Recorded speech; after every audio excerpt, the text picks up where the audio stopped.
नका पाहू गुण दोष झालो दास पायाचा सेवेला गे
जास्त झाला पण साधू संतांनी आपलं घेऊन चालली आणि घरी नवरा बिगर पाण्याचा चालला आणि स्वाहा म्हणता म्हणता हेच पडलं होम आज काय राहिला होम जाग्यावर याचीच होम पूजा करायला लागेल. पहिले जातात पहिले जुने लेकर फाटके पॅन्ट करी लेकर पॅन्ट फाटका आहे दिसू नये म्हणून शर्ट लंब शिवायला विटेल.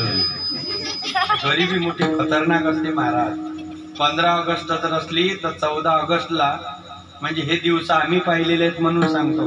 काही जास्त काळ नाही झाला. 15-20 वर्षाच्या मागे जर तुम्ही रिटर्न गेले तर इथं बसलेल्या सगळ्या लोकांनी हे दिवस भोगलेले आहेत. एकच पॅन 3-3 वर्ष पूर्वाचा शाळेत आणि शाळेत नेण्याकरता जे बॅग असायची ते काही एवढी महागाची आताच्या सारख्या 500-700 रुपयाच्या बॅगाने माय जर पेरायला गेली तर त्या मालकाले वावराच्या मालकाले ते जे कापसाची जे सरकेची असते थैली त्याच्यावर महाबीज लिहिलं आहे आणि ते थैली मागून आणि महाराज त्याले 2 कसे माय घरी बसून दे आणि त्याच्यात पोट्ट्याची पाटी, एक त्याची बालभारती आणि एक त्याचा तो लेखणीचा डबा, एवढा आपला तो घेऊन जाय. बरं, त्याच्यातही एक मतभेद पा कसा होता. गरीब लेकराच्या पाट्या ओळखूये आणि श्रीमंताच्या पाट्या ओळखूये. श्रीमंताच्या लेकराची पाटी कशी ओळखायची, त्याच्या पाठीले बॉर्डर आहे आणि खाली मनी राहायचे तारात ओढलेले, ते श्रीमंताची पाटी. आणि गरीबाची पाटी कुठं पुष्ट निघालं तर कुठं मंडा छिद्र पडलं, त्याला जर्मनची कव्हर राहायची. आणि श्रीमंताचे पोरं शाळेत स्टँडर्डपणा, पाटीवर लिहिल्यानंतर पुसाचं काम पडे तर ते कापुराच्या डब्बीत पाणी घे आणि एसटीच्या मागच्या सीटचा पूच काढे. बऱ्याच सीटा पोट्टेनच फाडली एसटीच्या दुनिया, कारण ते त्याच्यामधला जो स्पंज होता तोच पाटी पुसाली लेकरं वापरे. आणि गरीबाचं लेकरं ते कुठं भानगडीत पडत, काही पोट्टे तर दिवसभर यानंच जमवे काम, धरलं का पुसलं.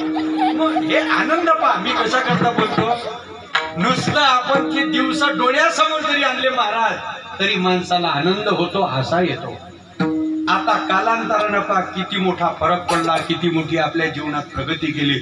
माणूस खूप दूर पोचला, त्याच्याबद्दल काही वाद नाही. पण जे जीवन जगण्याचा आनंद होता, जे प्रेम होतं, ते तेवढ्याच झपाट्यानं खाली उतरलं. ताकद एकाच पोरात आहे, पण उरलेले 10 लेकरं जमा करण्याची ताकद तो गमावून बसलेला आहे. पैसा जमा करता येईल, पण आता माणसं जोडणं कलियुगामध्ये फार मोठं कठीण झालं महाराज. 4 लोक जरी घरामध्ये असतील तरी तुम्हाला संवाद एकमेकासंग करताना दिसणार.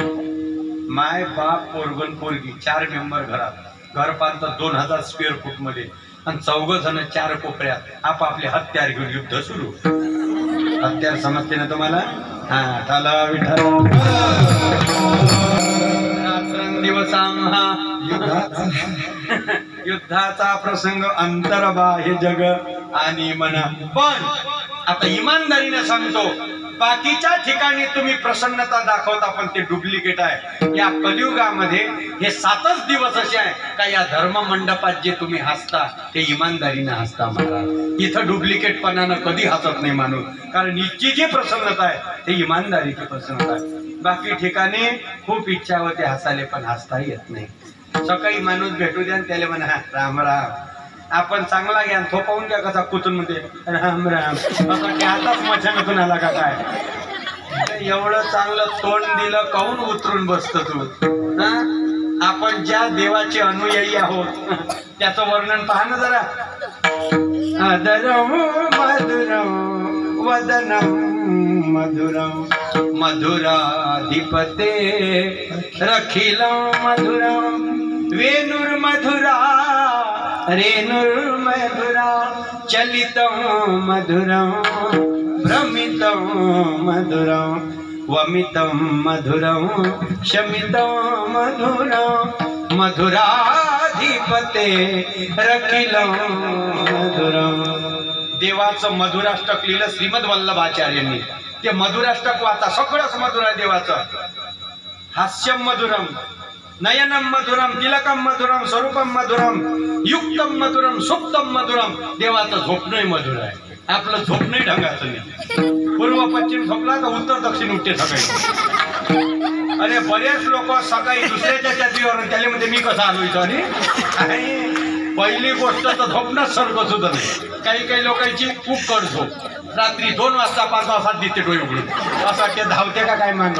आणि असा जर माणूस कीर्तन केल्यावर दिसला आता पाणी देऊ नये उतरत नाही. म्हणून हे एक झोप. दुसरी झोप बडबडी झोप, झोपीत फुल राहील पण कुकरच्या कुकडे बडबड करते. हा, तिसरी झोप तोंडफाडी झोप. रात्रभात असं वाटते का एखादी पुई घ्याव तेल मिटलं नाही टाकून देऊन पोट. चौथी झोप सगळ्यात स्टँडर्ड झोप, घोरणारी झोप. मध्ये एक जण म्हणे घोरणारा भाग्यवान.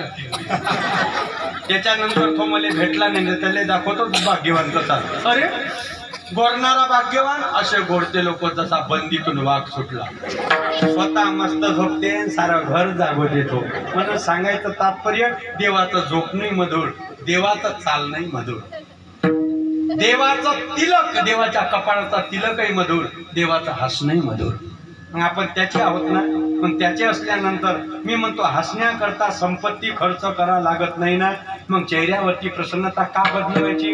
घरातून बाहेर पडताना तुमच्या खिशात 1 रुपया नसला तरी चालते, पण तुमच्या चेहऱ्याकडे कोण पाहिल्यावर त्यांना घंटाभर विचारच केला पाहिजे का याच्याजवळ काही नसून याच्या चेहऱ्यावर एवढी ब्राईटनेस आली कुठून.